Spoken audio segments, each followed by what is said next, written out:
un loup qui vivait dans une belle forêt, entouré de tous ses amis. Il s'appelait Loup. Mais ce loup avait un souci.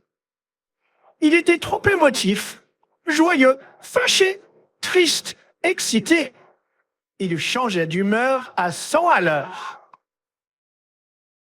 Ainsi, quand Loup était d'humeur joyeuse, il sifflotait le cœur léger, faisait des blagues, parlait aux arbres. Il était plein d'énergie et plein d'idées pour s'amuser. Coucou Joshua, tu viens à la chasse aux papillons avec moi? Hé, gros Louis, si on faisait un géant à la chantilly? Cependant, si quelque chose le contrariait, il se renfrognait et explosait et envoyait tout le monde balader. Tu dois apprendre à te calmer, Loup. Tu nous donnes le tournis, lui dit un jour Maître Hibou excédé. Apprendre à me calmer? Mais pourquoi?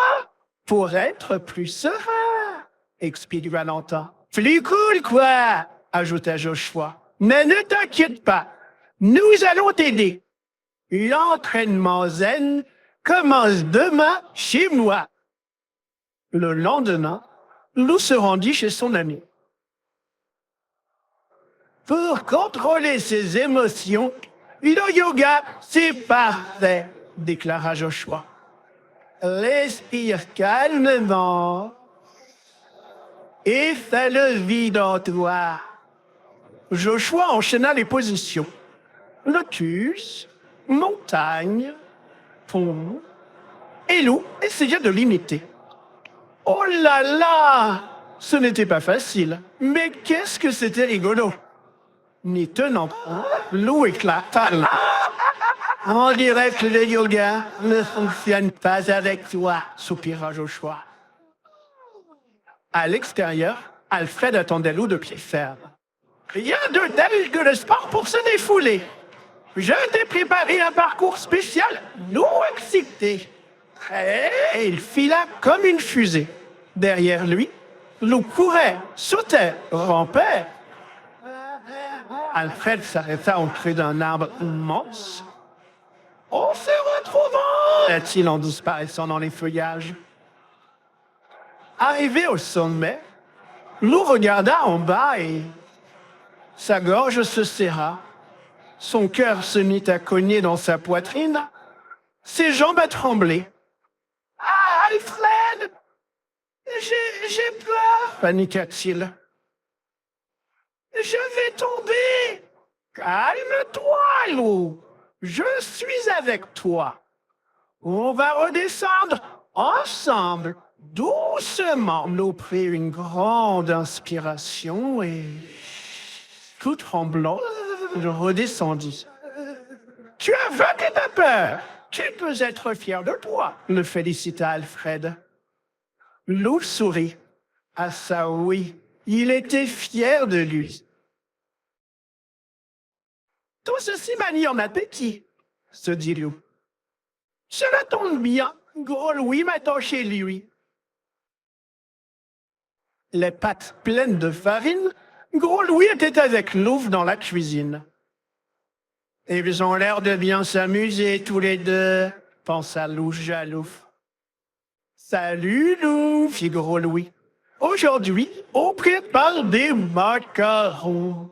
Pour réussir ces gâteaux délicats, il faut suivre la recette pas à pas et être patient. C'est un bon exercice pour toi, n'est-ce pas? À ces mots, Loup éclate de main. Loup sentit la moutarde lui monter au nez. Il devint tout rouge, tapa des pieds, explosa. C'est ça! Moquez-vous de moi? Je m'en fiche! De toute façon, je n'ai pas envie de faire des gâteaux idiots avec des ignorants. Voyons, Loup, que t'arrive-t-il? Souffla Loup stupéfaite. Mais lui était déjà loin, gros melon dans sa main, mais donnant des coups de patte dans les arbres. Loup ralentit son allure pour finir par se traîner comme un escargot, le cœur gros. Autour de lui, tout était devenu gris. Une larme roula sur sa joue. Je n'aurais pas dû m'énerver. Lou ne m'aimera plus jamais. Malheur. C'est moi l'idiot. Comme je suis triste. Mais qu'est-ce qui arrive à mon super copain? Fit alors une voix derrière lui. C'était Demoiselle Yeti. En pleurant à chaudes larmes, Lou racontait à son ami ce qui s'était passé. Ce qui est fait est fait. Maintenant, il faut réparer ta bêtise. Va voir Lou et Gros Louis et excuse-toi. Tu te sentiras beaucoup mieux après.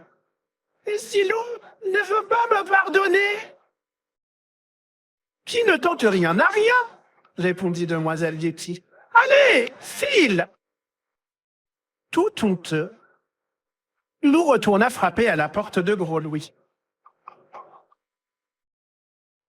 Je vous demande pardon, les amis. Je ne pensais pas ce que j'ai dit. Ce n'était pas gentil. Excuse acceptée, sourit Lou. Lou et Lou se regardèrent des cœurs pleins les yeux. Ah, l'amour! S'émerveilla Gros Louis attendri. À table, mes amis, les macarons sont prêts. Lou applaudit. Il se sentait léger, léger, léger. Et il était affamé. Le lendemain, Lou avait rendez-vous avec Valentin. Quelle activité son ami lui avait-il donc préparée? En arrivant dans la clairière, Lou s'arrêta émerveillé. Devant lui se dressait une cabane magnifique. Oh! Je l'ai construite hier. Maintenant, c'est à toi d'imaginer ta cabane. Inventer, tu verras, cela fait un bien fou, expliqua Valentin. Plus excité que jamais, Lou disparut dans la forêt.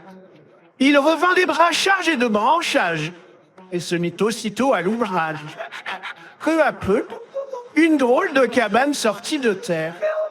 Oh oui, il ne nous reste plus que la porte et j'ai terminé, annonça Lou en fin de matinée. Lou posa la porte, elle coinça, il poussa et badaboum, la moitié de la maison s'écroula. Tu fais les choses trop vite, Lou, se désola Valentin.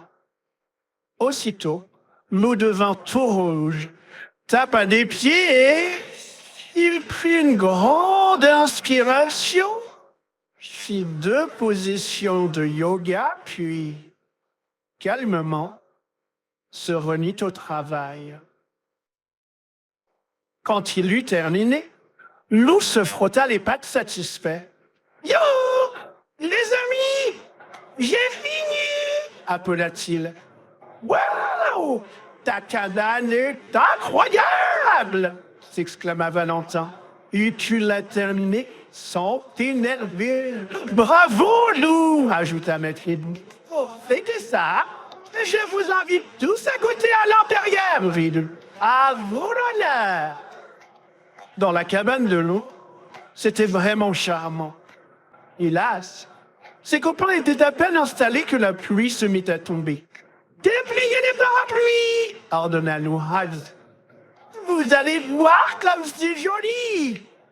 En un instant, la cabane se transforma en arc-en-ciel géant. « Que d'émotion !»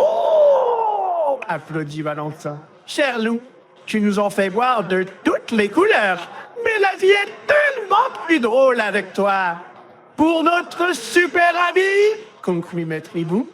Hip hip hip!